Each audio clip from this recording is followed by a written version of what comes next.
보실 말씀은 요한계시록 16장입니다. 1절로 21절을 보시겠습니다.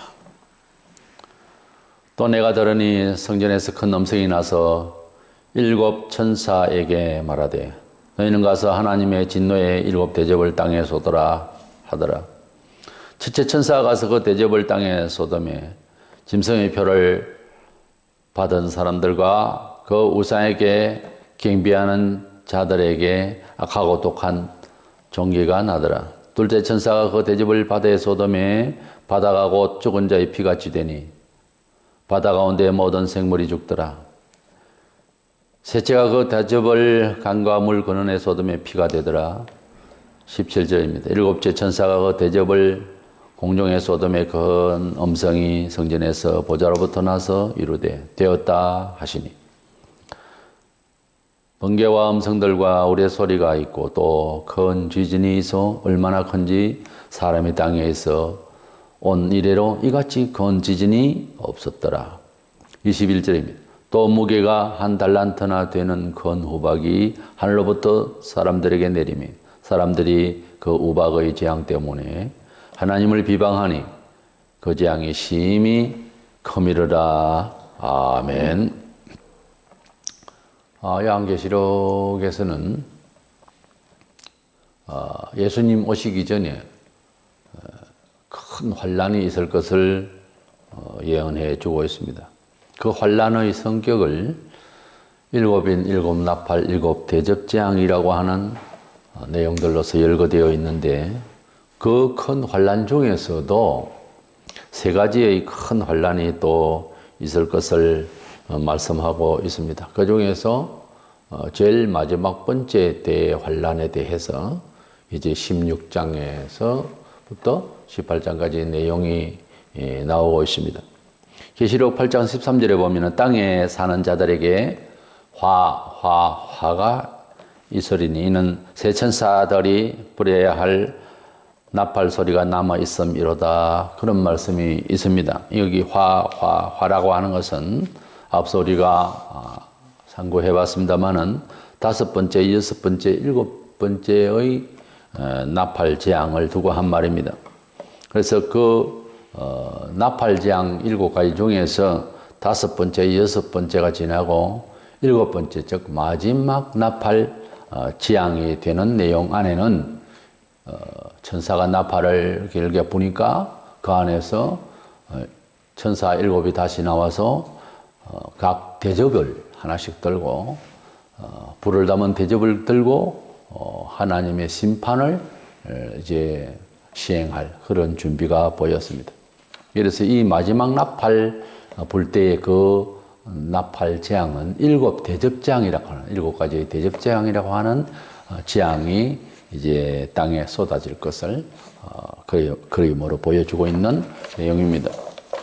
본래 나팔이라고 하는 것은 한 40-50cm 되는 그런 양각 나팔로서 유목민들이 양떼를 부거나 절기 때 또는 하나님을 찬미할 때 또는 기뻐할 때 혹은 전쟁을 선포할 때 그렇게 불던 겁니다.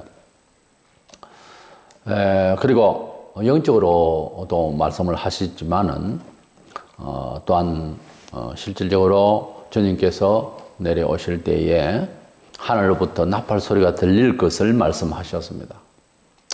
마태복음 24장 31절에 그가 큰 나팔 소리와 함께 천사들을 보내리니 그들이 그의 택하신 자들을 하늘 이 끝에서 저 끝까지 사방에서 모으리라. 그렇게 말씀하고 있습니다. 하늘에서 어떻게 들릴지는 모르지만 큰 나팔 소리가 울려 퍼질 것입니다. 천사들이 불지 어떻게 할지 모르지만 하늘에서 큰 나팔 소리가 울릴 것인데 데살로니가전서 4장 16절에 보면은 주께서 호령과 천사장의 소리와 하나님의 나팔 소리로 친히 하늘로부터 강림하시리니 그리스도 안에서 죽은 자들이 먼저 일어나고 그랬습니다. 천사들도 오고 그리고 하나님의 나팔 소리가 들린다. 이렇게 말하고 있습니다. 계시록 11장 15절로 18절에 보면 일곱째 천사가 나팔을 불 때에 하늘에서 큰 음성이 나서 이르되 세상 나라가 우리 주와 그의 그리스도의 나라가 되어 그가 세세토록 왕노를 하시리로다 했고 18절에 주의 이름을 경외하는 자들에게 상 주시며 또한 또 땅을 망하게 하는 자들을 멸망시킬 실대로소이다. 그런데 마지막 나팔을 불 때, 일곱 번째 나팔을 불 때에 주의 나라가 이제 이루어질 마지막 재앙이다라는 뜻에서 이렇게 말씀을 하고 있습니다. 이 마지막 번째 나팔 재앙을 오늘 보고자 합니다. 고린도전서 15장 51절에는 보라 내가 너희에게 비밀을 말하노니 우리가 다 잠잘 것이 아니요 마지막 나팔의 순식간에 혼련이 다 변화되리니, 여기에도 마지막 나팔이 영적으로 이제 끝날 무렵에 그 말이기도 하지만은 계시록에서 어휘 그대로 적용을 하면은 마지막 나팔 불 때에 그 나팔 재앙으로 완전히 이 세상을 불신파를 하시고 주님이 강림하시는 것으로 되어 있습니다.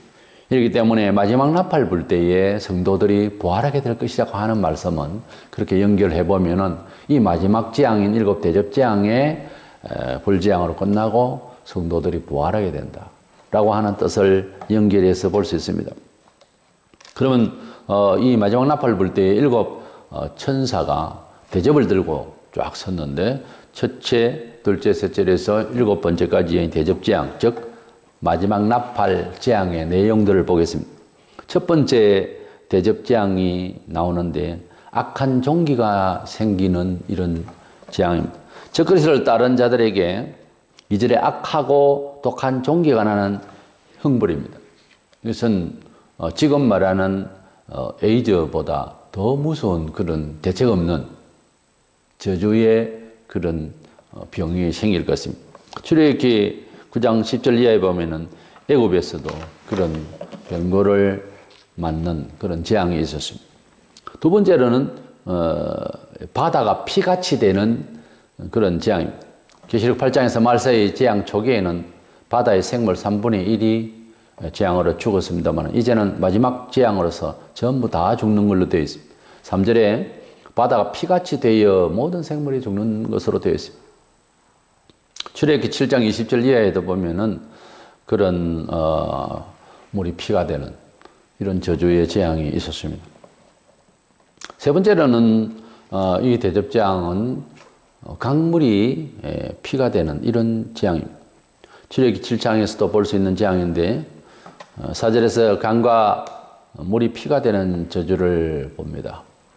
본문 4절에 셋째 천사가 그 대접을 강과 물 근원에 쏟으며 피가 되더라. 그래서 그렇다면은 뭐 먹을 수가 없는, 마실 수가 없는 식수가 이제 없어지는 상황이 됩니다. 시편 78편 44절에 그들의 강과 시내를 피로 변하여 그들로 마실 수 없게 하시며 이런 말씀이 있습니다. 이 말씀이 그대로 적용이 되고 그래서 식수가 사라지니 살 수가 없죠. 정수기로서 감당할 수 없는 지경이 될 것입니다. 물을 예사롭게 취급하고 오늘날 우리가 살면서도 그렇게 사는 것은 그날 참 후회하게 될 것입니다. 우리는 하나님 주신 만물을, 물과 특별히 이런 공기, 이런 것 하나님의 선물을 예사로 취급하는 것은 옳지 않습니다. 아껴 쓰고 공기를 더럽히면 안 되겠고 이래서 개발이다 과학이다 그러면서 너무 하나님께서 주신 이 놀라운 은총을 마음대로 취급하다가 지금 우리 온 지구촌이 공해로 인해 산업공해 이런 과학적인 공해를 입고 있습니다. 그날 되면은 이렇게 마실 물이 없어지니 인류사의 희망이 끊어지는 거죠. 물이 얼마나 중요한지 모릅니다. 그 다음에 넷째 대접재앙을 보면 태양의 태움을 받는 무서운 일이 생깁니다. 8절에 해가 사람을 태우는 저주가 나옵니다. 하지만 이런 불태워지는 재앙은 우리 성도에게 절대로 없을 것입니다. 시편 121편 6절에 낮의 해가 너를 상하게 하지 아니하며 밤의 달도 너를 해치지 아니하리로다. 그런 말씀이 있습니다. 성도들과 비성도가 한 집안에서도 살 수 있고 한 지역에서도 활동을 할 수 있는데 하나님의 백성이 어떻게 당하지 않겠느냐 이렇게 추산할 수가 있고 염려할 수 있습니다. 지금 주님께서 재림하시고 구약 성경이나 신약 성경에서 기이한 이적들을 우리가 봅니다. 구약에 보면은 이스라엘이 피해 있는 곳에서는 하나님의 저주가 없었고 같은 지역인데도 애굽은 두들겨 맞는 이런 내용이 나오거든요. 또 백성들이 지도자를 너무 공격할 때에 하나님 영광이 나타나서 바로 그 자리에서 막아주시는 경우도 있고요. 지금 세상을 끝내는 장면에서 구약의 신약에 있는 것보다 더 많은 능력으로 하나님께서 보호하시고 벌하시는 상황이기 때문에 그런 염려 버려도 됩니다. 지금 우리가 믿음이 연약하고 체험도 부족하고 하니까 그런 일이 있겠느냐 하는 합리적인 생각을 가지고 의심을 하는데 하나님의 백성을 그때 지켜주신다고 하면 지켜주시는 걸로 믿어야지 자꾸 우리가 계산해 볼 때 그럴 수가 없다는 과학적 생각을 가지고 있으면 그 어떻게 믿겠다는 겁니까? 대환란 중에는 하나님의 백성들에게 믿음도 마음으로 용기를 다할 수 있는 것을 주시고 또 몸을 지켜주심을 믿으시기를 바랍니다. 그래서 불의 태움을 받지 않습니다. 우리는. 다섯 번째 대접재앙을 보면 출애굽기 10장에서도 애굽에서 내렸었던 것을 볼 수 있는데 어두움의 저주입니다. 이 어두움의 저주를 받게 되는데 10절에서 짐승의 보좌라고 되어 있는데 이것은 적그리스도가 군림하고 있는 아마 예루살렘 성이 아닌가. 그래서 성경에 계시록에서 바벨론 성으로 비유하고 있습니다. 바벨론이라고 하면은 세계를 제패한 큰 나라로서의 세속적 나라의 대표가 되는 것은 상징성이 있습니다.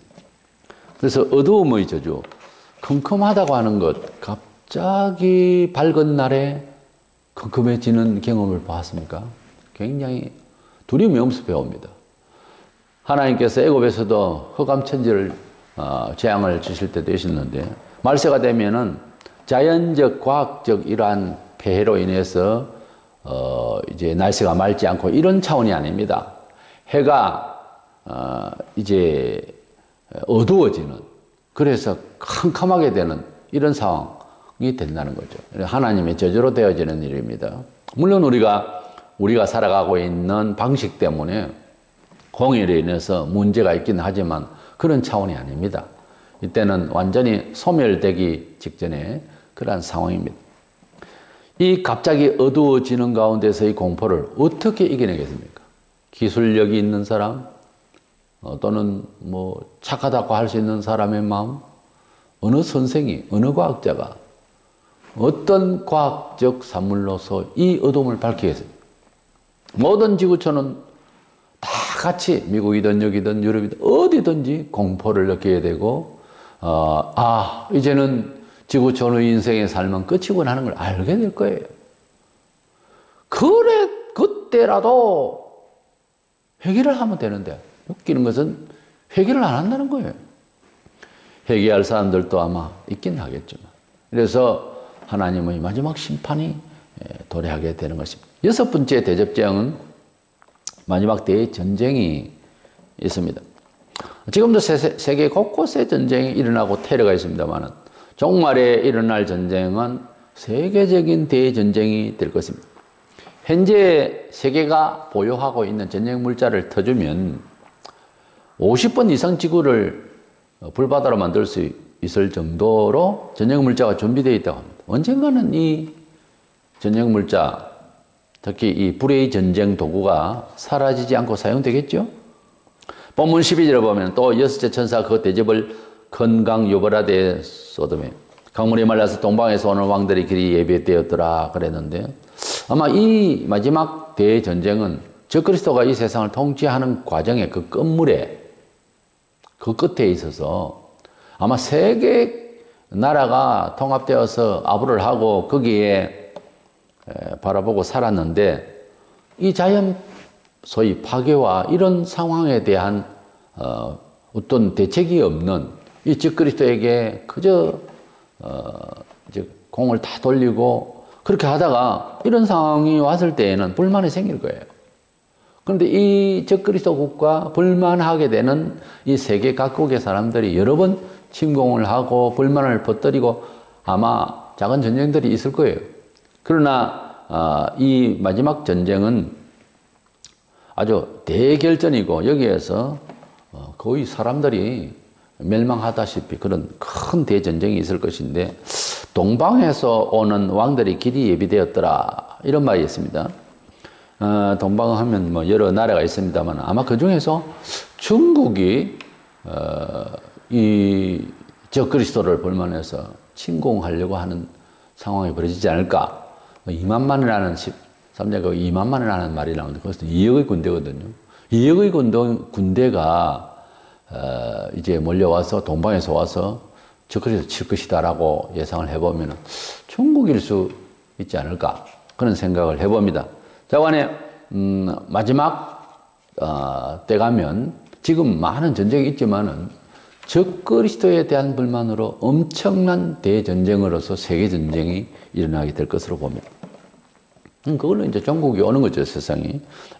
그리고 마지막 번째 대접장이 이제 나오는데 완전 세상이 파괴되는 이런 내용인데 마지막으로 적그리스도의 성이 무너지고 그러니까 지금 성에 말하는 바벨론 성이라고 일컫는 그 환란 성전이라고 하는데 마지막 때에 지어진 예루살렘 성전 안에 적그리스도가 들어가서 신으로 군림을 하기 때문에 그 적그리스도의 성, 즉 예루살렘 성이 무너지고 그를 믿던 모든 세상의 세력들이 다 멸망을 하는 13절에서 또 내가 보며 개구리 같은 새 더러운 영의 입과 짐승의 입과 거짓 선지자의 입에서 나오니 라고 했는데 개구리 소리를 들어보면은 와와 하면서 그 질서가 없어요. 그래서 혼란스러운 소리죠. 이 말은 개구리의 소리처럼 온갖 거짓으로 마귀의 영이 적그리스도와 거짓 선지자의 영 이렇게 이제 세 영이 즉 한 영이죠. 마귀의 영이 온 세계 사람들을 뭉쳐서 군대를 모으고 그래서 하나님께서 마지막 번째 진짜 큰 전쟁은 온 세계의 사람들을 다 모아서 하늘부터 내려오시는 주님의 군대와 전쟁을 치르게 될 것이다 하는 뜻입니다. 이것은 어떻게 이해되어야 되냐면은 주님께서 재림을 하실 때에 위에서 내려오시면 죽은 자 중에서 예수 믿은 사람들이 다 부활하게 됩니다.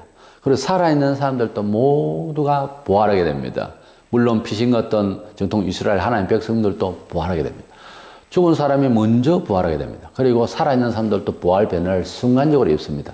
그리고 주님께서 오시는 공중에 가서 주님을 영접해서 내려오게 될 것인데 그때는 모두가 빛나게 될 것입니다. 그래서 소위 하늘의 군대가 되는 겁니다. 이렇게 내려올 때 천사들과 함께 이렇게 내려옵니다. 이렇게 내려올 때 딱 쳐다보고 공중에서 군대가 내려오니까 서로가 좋지 않다가 이제 빌라도하고 헤롯이 진리를 치료할 때 예수님을 치료할 때는 친구가 되듯이 쫙 모여서 우리가 하늘 군대와 싸워야 되겠다 이래가지고서 이미 예감이 있었겠죠. 하늘의 군대가 있는 것 정도는. 그래서 쫙 내려오니까 싸우려고 합니다. 그게 되는 이야기입니다. 그래도 여러 가지 핵을 터뜨리고 별짓을 하겠죠. 그렇게 해서 최종적으로 이 세상이 완전히 멸망을 받게 되는데 17절에 보면은 되었다 이런 말이 나와요. 이 되었다라고 하는 말이 완료형으로서 최종적인 심판이 되었다 이런 뜻이 되는 겁니다. 그래서 마지막 재앙으로 성이 세 갈래로 갈라지고 성이 갈라진다고 하는 것은 이제 적그리스도에 군림한 그 성이 완전히 무너지고 산도 섬도 막 갈라지고 45km 이상 되는 우박이 45km를 하면 엄청나죠. 그 우박이 쌀 한 포대가 20kg입니다. 그게 두 개보다 더 한 그런 무게의 우박이 떨어진다. 이게 우박이라 그럼 바위죠, 아예. 그래서 사람이 죽게 되고 하는 이런 재앙, 마지막 재앙, 보지도 못했던 그 무서운 우박이 떨어질 것입니다. 13절, 14절에서 영의 짐승과 거짓 선지자 입에서 개구리 같은 영이 나와서 이적을 행하고 온 천하의 왕들에게 하늘로서 내려오는 그러한 군대와 싸울 준비를 하도록 이렇게 주선을 해서 도전을 하지만 결국은 망하죠. 그 전쟁이 주님이 재림하실 때 예루살렘에 올 것이냐, 뭐 선교를 많이 한 나라에 올 것이냐, 한국에 올 것이냐, 여러 가지가 있는데 어디로 오시든지 우리 주님을 다 보게 됩니다. 목격을 하면 지금 지구 둥그려서 서로 안 보이지만은 그러나 주님 오시는 날에는 우리 눈이 완전한 눈이 됩니다. 그래서 다 보게 되어 있어요. 밤에 내려오시도 보게 되고 낮에도 보게 되고 우리가 밤에 미국은 낮입니다. 그러니까 그 상관없이 보인다는 거죠. 주님이 하늘로부터 내려오실 때 다 꼭 팽지 다 같이 서서 볼 수 있듯이 다 보게 될 것이다. 그것도 과학적으로 생각하면 있을 수 있는 일인가? 이런 식으로 자꾸 의심을 하면 안 됩니다. 그렇게 볼 수가 있습니다. 각각 눈이 다 본다고 그랬어요. 자, 아마겟돈이라고 하는 데서 대결전이 있을 것인데 메기또 산이라고 있습니다. 그 산에서 대결전이 있게 될 것이다. 이렇게 봅니다. 아무래도 그 적그리스도의 군대가 군림한 그런 장소이니까요. 본문 15절에 보면은 보라 내가 도둑같이 오리니 누구든지 깨어 있어 자기 옷을 지켜 벌거벗고 다시 다니지 아니하며 자기의 부끄러움을 보이지 아니하는 자는 복이 있도다 그랬습니다. 누구든지 깨어서 옷을 지켜 벌거벗고, 이 말은 옷은 우리가 외부적으로 입는 이 옷 말고 마음의 옷을 말합니다. 깨어 있다는 말은 잠을 전혀 안 잔다는 말이 아니라 정신적으로 깨어 있다는 거예요. 심지어 자다가 꿈을 꾸도 예수의 꿈을 꿔야 되겠고, 자다가 일어나도 바로 예수님과 대화가 되는 정신적으로 깨어있는 자가 되어야 된다는 거죠. 그래서 길을 가나 일을 하나 쉴 때나 잘 때나 일어날 때나 누울 때나 주님을 기다리는 재림신앙의 그런 간절함이 우리에게 있어야 됩니다. 그랬을 때 깨어있고, 그랬을 때 정신이 맑아지게 되고 하나님 나라의 소망을 잊지 아니하고 살아가는 소망에 찬 사람이 되겠죠. 하나님의 나라에 대한 소망, 예수 재림에 대한 그날에 대한 소망이 없이는 오늘날 우리 한국 사회도 그렇습니다만 세계 모든 곳에서 안정을 취할 데가 하나도 없습니다. 낙심이 되고 좌절할 수밖에 없고 떠나고 싶고 정말 지구를 떠나고 싶은 이런 일들이 산적해 있기만 하고 아무런 희망이 없는 것입니다. 희망이 있네 싶어도 얼마 안 가서 그거 다 부패합니다. 오직 예수 그리스도, 예수께서 오시면 새 하늘과 새 땅을 주실 그날, 그 희망이 없으면 세상을 어떻게 사나, 저는 가끔 그런 생각을 합니다. 예수 없이 어떻게 살지? 이 혼란스럽고 희망 없는 세상에 말이죠. 그러나 우리는 주님이 우리에게 소망이 되시고 다시 오실 날이 가깝다는 자체가 벌써 희망입니다. 혼란이 온다, 말세다 하는 것이 불안의 요소가 아니라 삶의 철학적으로, 종교 철학적으로 볼 때 희망이 가까워온다는 거죠. 이래서 주님이 오실 때까지 우리가 정신이 깨어있고 자기가 부끄러움을 보이지 않도록 하는 자가 복이 있다, 이런 말씀을 하셨는데, 이러한 마지막 심판까지, 재앙까지 앞에서 정신이 바짝 깨어있어야 된다 하는 뜻에서 말씀을 하셨는데, 우리 성도들이 가끔 예수님이 도적같이 온다는 찬송가에도 보면 잘못되어 있는데, 도적같이 오신다고 하는 예수님 말씀은 불신자에게 혹은 정신이 어두운 자에게 그렇게 도적이 몰래 와서 훔쳐가듯이 그렇게 이제 정신이 깨어있지 않으면은 화를 당한다는 그런 뜻으로서 말씀하신 거죠. 꼭 마지막 때만 아니라 지금 세상을 살아가는 과정에도 정신이 깨어있지 않으면은 그런 어려움을 당하는 수가 많습니다. 정신을 바짝 차리고 주님 오시는 그날까지 지금 현재를 살아가는데도 항상 주님의 말씀과 권유를 잘 깨닫고 순종하고 또 깨닫고 순종하고 계속 그렇게 살아나가면서 승리해야 되겠죠. 도적같이 온다는 것은 실질적으로는 불신자에게 그렇게 임하시는 것을 표현한 거죠. 사대 교회와 라오디게아 교회에도 이렇게 도적같이 온다는 이런 표현이 있었죠. 그러나 영적으로 깨어있고 예수께서 재림하실 것을 기대하며 소망하며 그리고 믿으며 그리고 기다리며 하는 자에게는 도적같이 오실 리가 없다는 거죠. 데살로니가전서 5장 4절에 보면 형제들아 너희는 어둠이 있지 아니하며 그날이 도둑같이 너희에게 임하지 못하리니 그랬어요. 그렇습니다. 예수께서 가까우실 날이 되고 있고 또 지금도 많은 영적인 기독교의 정통신앙의 배도자들과 위협자들과 혼란케 하는 미혹자들이 있습니다. 이러한 내용들을 보면은 하나님께서 정신적으로 잘못하는 것을 이제 육신적으로 매를 드시는 것을 봅니다. 물론 정신적으로도 피해를 받게 하시는 그런 더 무서운 재앙도 있습니다만 주로 정신적으로 잘못하면 육신적으로 고난을 주십니다. 그 이스라엘이 다른 나라를 의존하거나 배교하면 음녀라고 간음했다고 이렇게 표현해요. 성경에는. 다음 주에 그 큰 음녀에 대해서 보시겠습니다만 이래서 하나님의 뜻을 배신하고 하나님의 힘을 의존하지 않고 사람을 의존하는 이런 상황으로 갈 때는 영적으로 배교했기 때문에 하나님께서 매를 드시는 거죠.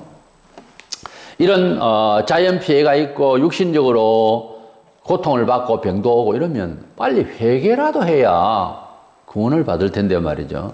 이래서 이 마지막 나팔 불 때 이렇게 무서운 재앙으로서 종말을 가져오게 될 것인데 이러한 내용이 이제 주님이 오시기 직전에 일어날 마지막 나팔 재앙이라는 차원에서 우리는 이 본문을 보면서 더 이상 어떻게 방어할 능력이 없는 인간의 한계를 충분히 인정하게 됩니다. 그렇다면 우리는 이 시대에도 마찬가지로 이 정도까지는 안 가더라도 그러한 하나님의 징계가 있느냐 없느냐를 잘 살펴봐야 됩니다. 지구촌에 또는 우리 국내에 또는 우리 가족에 또는 내 자신에게 하나님의 간섭이 어떠한가를 항상 볼 줄 알아야 됩니다. 깨어있어야 되는 거죠. 일단 일곱 대접 재앙, 이 마지막 나팔 재앙으로서 세상을 이제 완전히 마무리하는, 종말케 하는 그러한 하나님의 마지막 예언은 결코 있을까 말까 하는 차원이 아닙니다. 그 모든 창세기로부터 있는 말씀이 사실이라면 이것도 사실로 이루어질 일입니다. 이것은 이 멸망, 지구촌의 이 멸망은 분명히 자연현상이 아니고 하나님의 형벌입니다. 자연현상으로 보자면은 그냥 살아갈 수 있을지 모릅니다. 어느 정도까지는. 결국은 망했습니다만은 다 닳고 없어지니까요. 그러나 하나님께서 어느 정도의 차원 되면은 없이 하실 때에는 그것은 자연현상이 아니고 징벌로, 징계로, 재앙으로, 심판으로 없어진다고 하는 거예요. 이것을 알면서 우리가 믿을 만한 게 뭐예요? 바위입니까? 우리가 믿을 만한 게 과학입니까? 우리가 믿을 만한 게 자기 건강이었습니까? 돈입니까? 집안입니까? 교육 철학입니까? 아닙니다. 그것을 가져와서 끝내 가봐야 거기서 멸망받지만 스스로 자멸하지만은 하나님께서 멸망을 시키는 것도 측면으로 올 수 있다 이거죠. 우리가 100을 넣고 우리가 믿을 만한 것이 한 7, 80에서 스스로 자멸하겠지만은 7, 80 오시기 전에 한 5, 60일 때도 하나님께서 멸망을 시킨다는 점을 아시고 살아야 된다는 거죠. 이러한 멸망을 바라보면서 마지막 소망, 주 예수 그리스도의 재림을 희망하는, 소망하는 간절히 기다리는 저와 여러분 되셔서 영이 깨어있기를 축원합니다.